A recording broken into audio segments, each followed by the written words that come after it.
Bienvenue à cette nouvelle édition du TVC Info du 6 juillet 2023. Nos invités cette semaine, Jean-Daniel Petit, cofondateur et président de B-Side Habitat Outaouais, vient nous parler de son entreprise. Kelly Phyllis de la Bibliothèque de Gatineau vient nous parler de leur club de lecture pour cet été. Yann Proux de Production des Deux-Vallées vient nous parler de leur festival Petite Nation en fête. Le directeur général du festival Ripon-Trad, Éloi Gagnon-Sabourin, vient nous expliquer en quoi consiste son festival. Bonne écoute!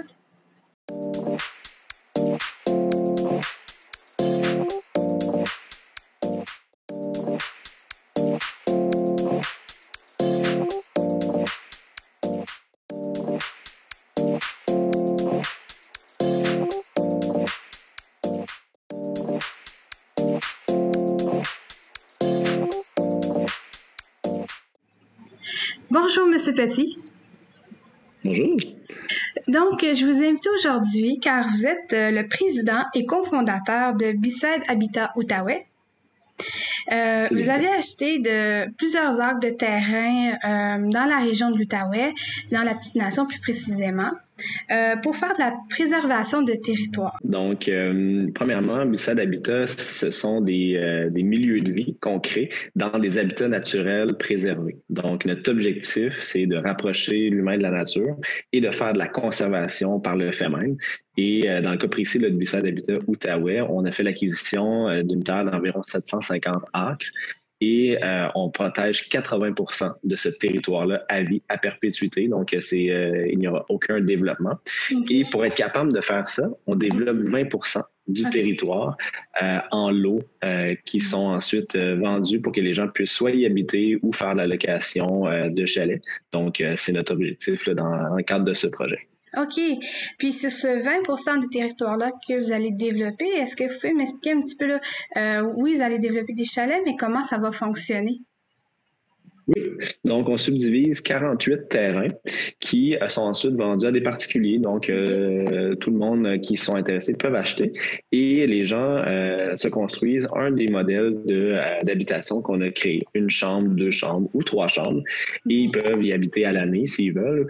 Et pour la plupart des gens là, dans notre projet qu'on a fait dans la Naudière, les gens, c'est une résidence secondaire. Donc, on peut la mettre en location pour eux. Donc, ça permet à un plus grand nombre de gens finalement d'accéder au grand territoire.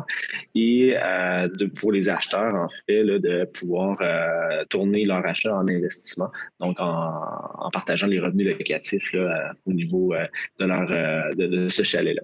Et on travaille avec une firme d'architecture qui s'appelle Nature Humaine, une super belle firme qui, en fait, a dessiné les modèles. Et on s'occupe entièrement là, de la construction, mais aussi de l'opération. Donc, on est sur place, entretenir les sentiers pédestres, prendre soin des gens et s'assurer justement que ce milieu de vie-là là, soit bien conservé, bien entretenu. Okay.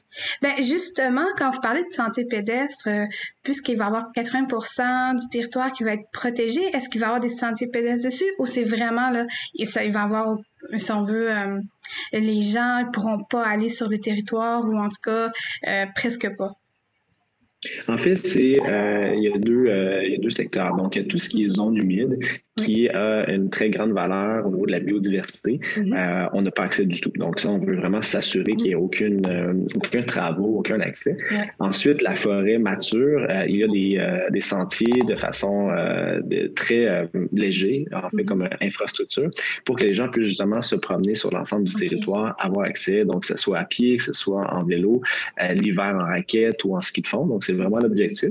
Et ça représente environ plus ou moins 20 km de sentiers pédestres à terme. Donc, c'est l'objectif qu'on s'est fixé. Et ça permet aux gens, justement, de finalement de pouvoir explorer la forêt. Et aussi, relié à ça, on a un lac sur notre territoire et on ne développe pas le tour du lac. Donc, il n'y a aucune maison ou chalet qui touche autour du lac pour qu'en plus, tout le monde ait l'opportunité de marcher le tour du lac, d'avoir un accès équitable. Donc, et ça protège aussi le plan d'eau. Donc, c'est la façon qu'on a décidé de le développer. Donc, sur le territoire que vous avez acheté à la Petite Nation, est-ce qu'il va y avoir des activités?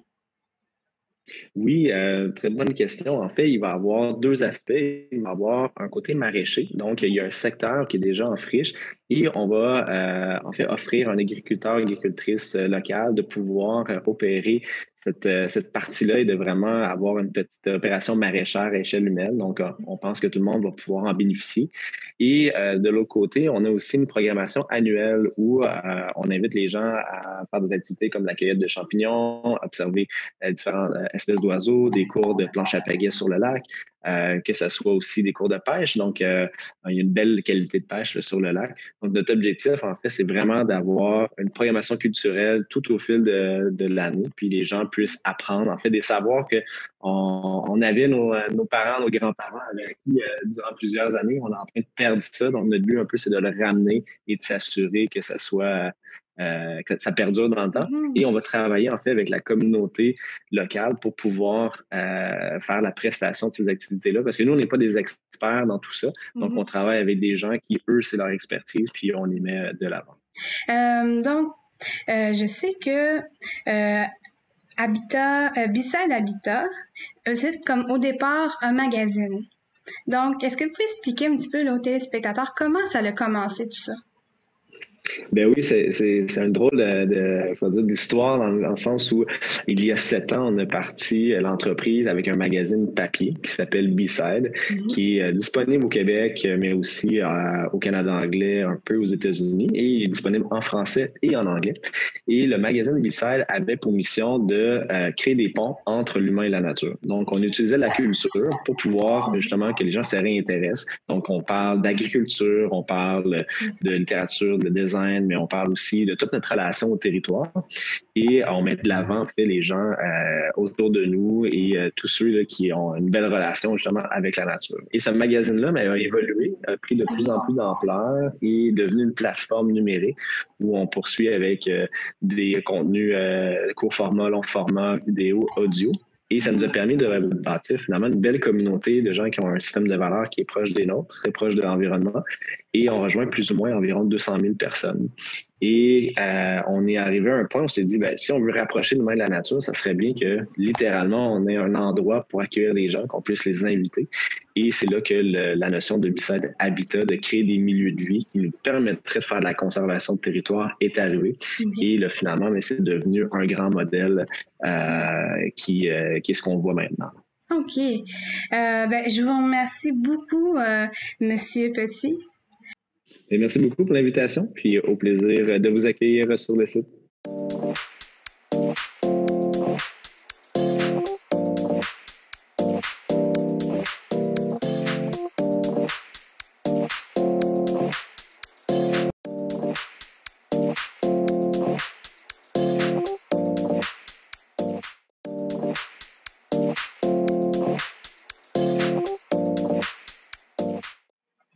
Bonjour, Madame Phyllis.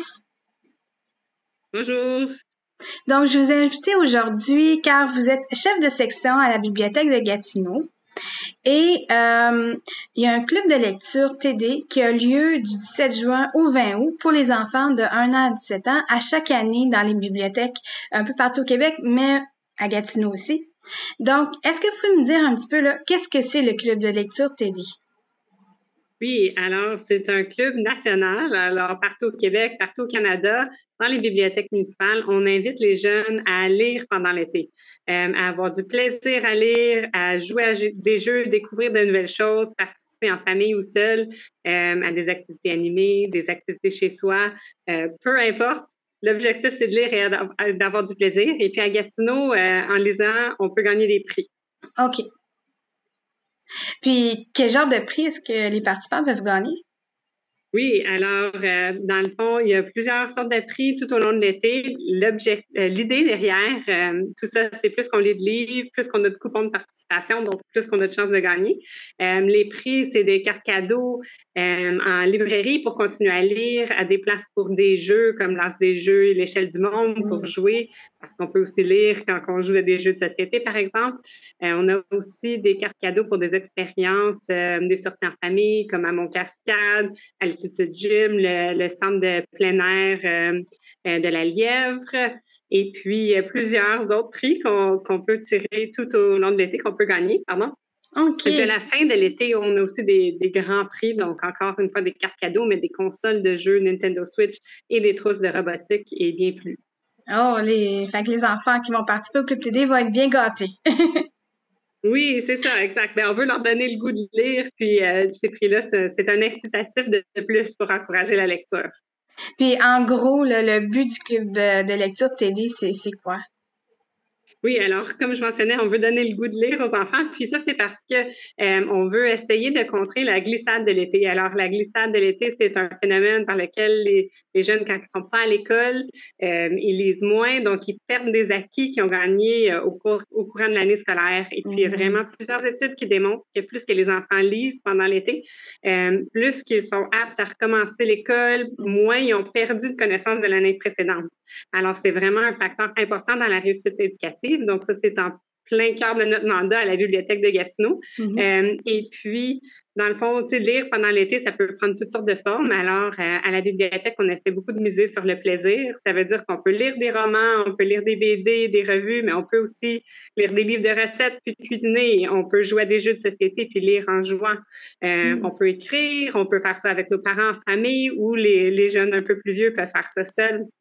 Alors, il y a plusieurs différentes façons de continuer à stimuler nos cerveaux, à lire, à écrire, à participer, à encourager la littératie de nos enfants pendant l'été, puis le club de lecture, c'en est une. Absolument. Puis pour les gens du secteur Massonger et Buckingham qui nous écoutent, comment est-ce que ça fonctionne? Comment est-ce qu'ils peuvent inscrire leurs enfants ou comment, si des enfants qui nous écoutent pourraient participer?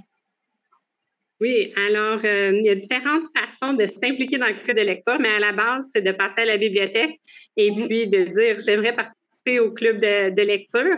Alors ça peut se faire dans n'importe quelle des bibliothèques à Masson-Angers ou à Buckingham. Et puis, donc, on vient à la bibliothèque, on s'inscrit et ensuite, chaque fois qu'on retourne des livres à la bibliothèque, on peut avoir un coupon de participation. Donc, c'est jusqu'à 3 coupons par jour. Donc, si je remets 3 livres, je remplis 3 coupons. Je peux revenir le lendemain aussi, tu sais, des BD, des revues, ça se lit vite. Et puis, avoir d'autres coupons aussi que je remets. Il y a des tirages chaque semaine, comme je disais, dans tous les secteurs. Alors, les gens de Buckingham, de Masson-Angers ont la chance de gagner toutes les semaines. Et il y a les grands prix qui vont être remis vraiment à la fin du club. Ça, c'est vraiment le volet concours et puis lecture, mais il y a aussi plusieurs activités qui ont lieu à la bibliothèque Bernard-Lonergan. Oui. Les lundis, on a des heures du conte puis des activités thématiques.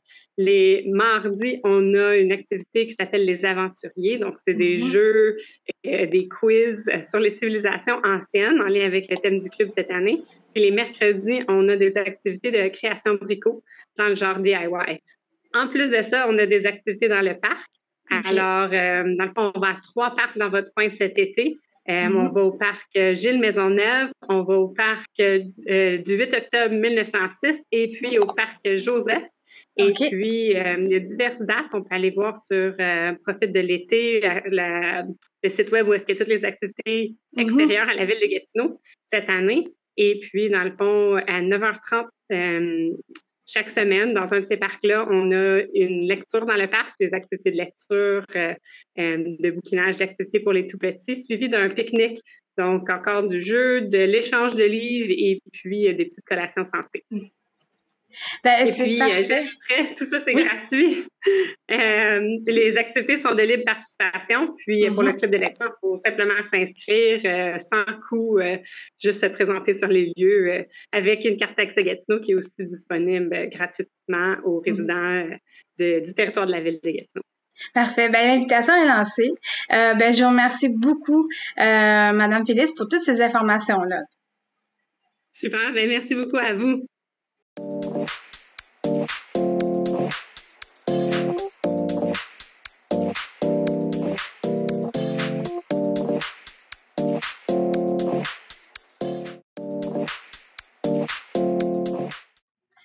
Bonjour, Monsieur Proulx. Bonjour. Donc, je vous ai invité aujourd'hui car vous êtes un des organisateurs du festival Petite Nation en fête qui va avoir lieu à Tursault les 17, 18 et 19 août prochains. Donc, est-ce que vous pouvez me décrire un petit peu là, en quoi va consister votre festival? Donc, c'est la fusion entre le Festival des vins spiritueux qu'on a fait à l'Ange Gardien l'année passée et Thurso en fête qu'on avait fait à Thurso. On a décidé de fusionner les deux événements sur une grande fin de semaine d'activité sur un site de 3 acres. Donc, le Festival des vins spiritueux et Thurso en fête sont maintenant fusionnés et ça s'appelle Petite Nation en fête. Donc, on va avoir une immense programmation sur scène extérieure. On va avoir le chapiteau des vins, une zone de la famille, des chansonniers. Donc, on a décidé vraiment de faire un gros festival pour les gens qui aiment la musique extérieure et tout ça. OK. C'est super intéressant. Comme si vous voulez, si on veut, donner le goût aux gens de participer à votre festival, qu'est-ce que vous leur diriez? Mais je vous dirais qu'on a une immense programmation sur la grande scène. On commence ça, puis pour nous, c'est important aussi de donner la chance à des groupes locaux de faire les premières parties. Mais on est allé chercher des grands artistes là, du Québec. Donc, le jeudi soir, on commence avec Mountain Daisy, qui est un groupe country de la région de la Petite Nation. Et sur la grande scène, après ça, c'est Deux Frères, donc la formation musicale qui a besoin de présentation. Le vendredi, le Diable à 5, donc un groupe aussi là, qui devient de plus en plus populaire dans la Petite Nation, va faire la première partie des Cowboys fringants. Ça, on est très, très, très heureux d'avoir les Cowboys fringants. Ils font juste 13 spectacles à l'extérieur cet été en festival. Donc, on les a à Thurso, on est très fiers.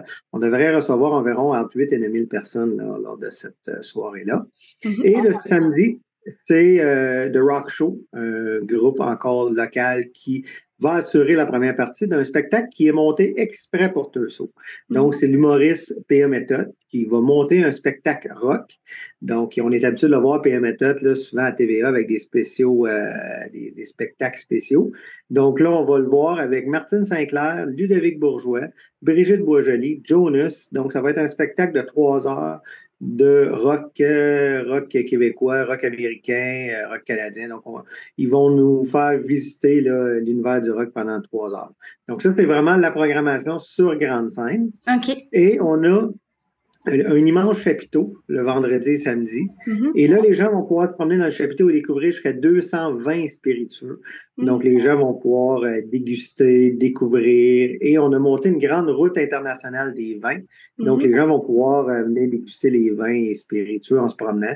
Donc, parmi ces 25 pays-là. Donc, c'est toute une fin de semaine qu'on va offrir d'activités aux gens.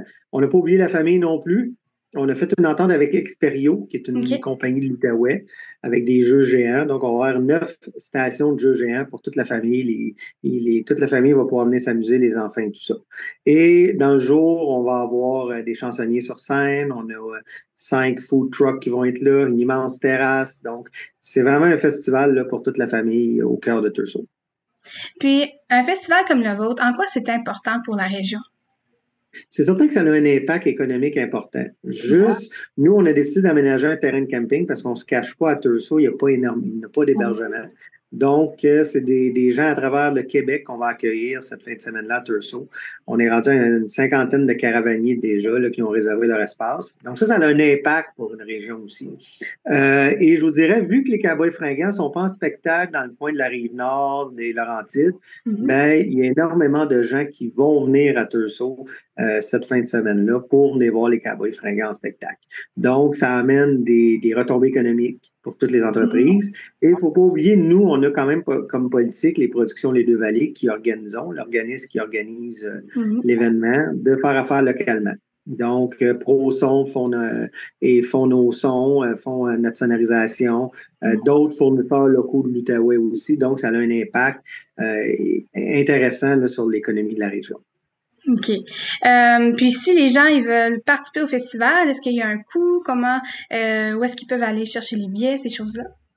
Donc, on a essayé d'avoir un coût quand même assez intéressant. Donc, incluant les taxes et les frais, c'est 62 tout inclus pour la fin de semaine pour les 3 spectacles, les 3 jours. Ça comprend autant le vin, les activités, tout ça. Donc, c'est un coût quand même assez intéressant. Et pour chaque jour, les billets passeports sont disponibles à 25 taxes et frais inclus. Et c'est disponible sur notre site web au p2valley.ca. Donc, ça devient intéressant. Là, ils peuvent aller voir tout ce qu'on offre là, comme activité. Puis venez voir p2valley.ca aussi. On est gestionnaire de 2 salles de spectacle, une à Papineauville et une à La Chute. Fait que venez voir aussi qu'est-ce qu'on offre au courant de l'année là, en termes de spectacle à l'intérieur. Oui, absolument. Donc, ben, je vous remercie beaucoup pour toutes ces informations-là, Monsieur Fou, puis je vous souhaite bonne chance pour votre festival. Merci à vous.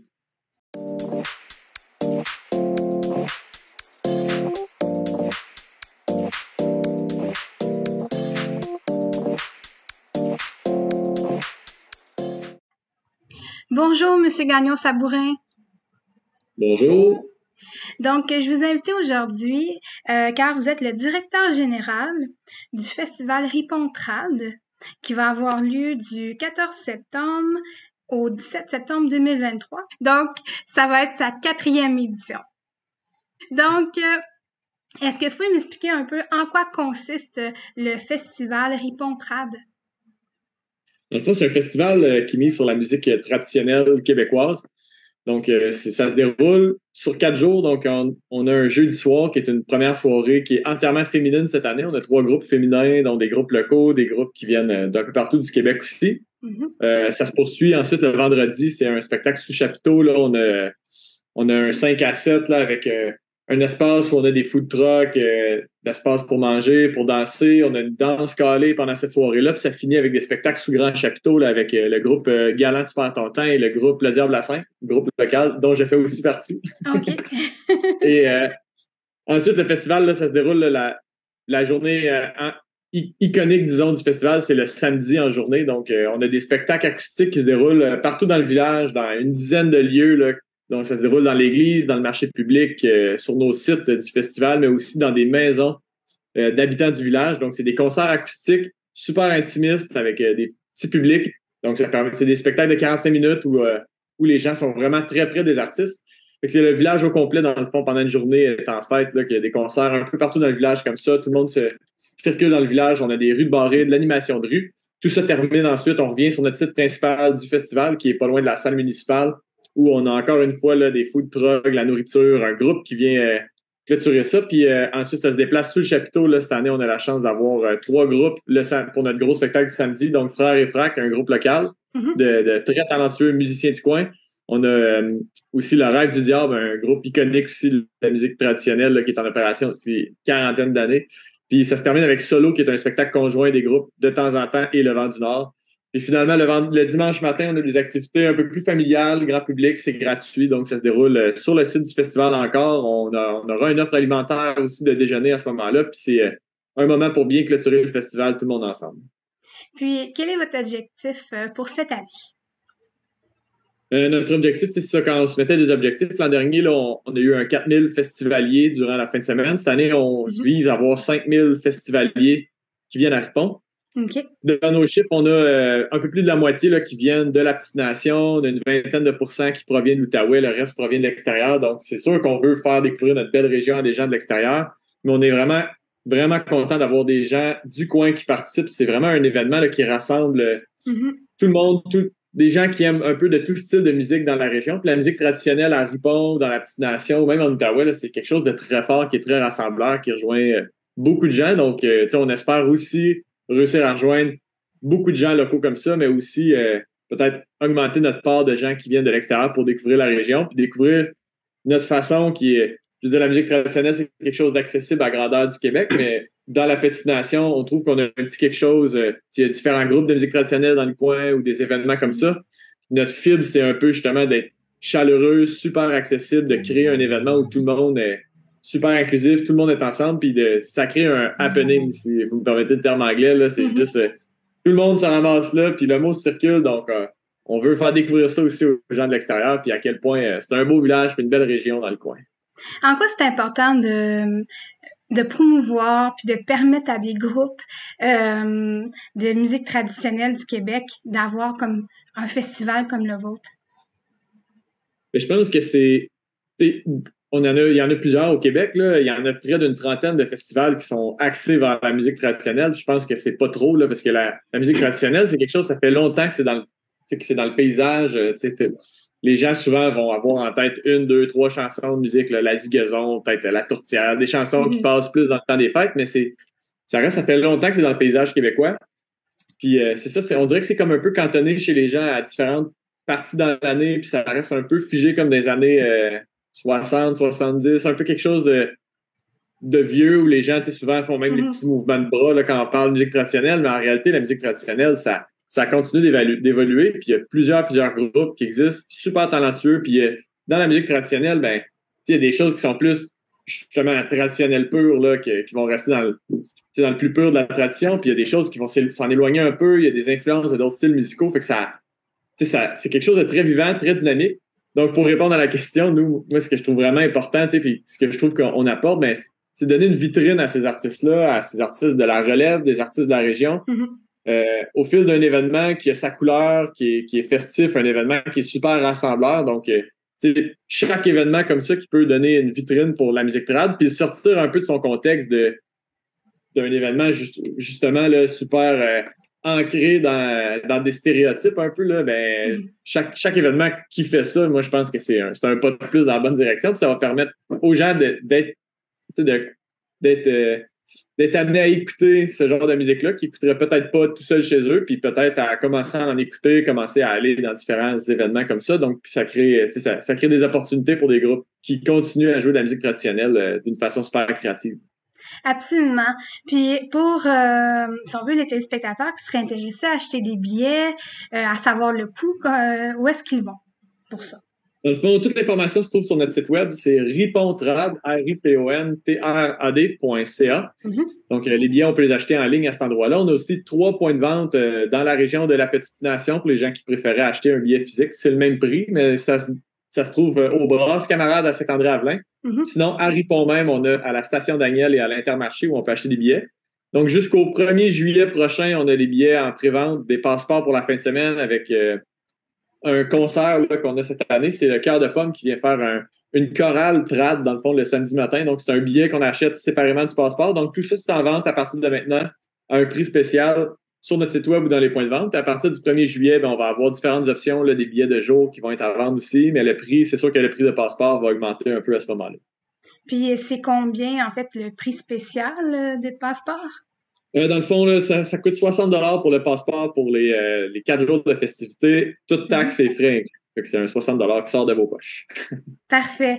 Ben, je vous remercie beaucoup, Monsieur Gagnon Sabourin. Ben, merci de l'opportunité, puis bonne fin de journée. Vous aussi.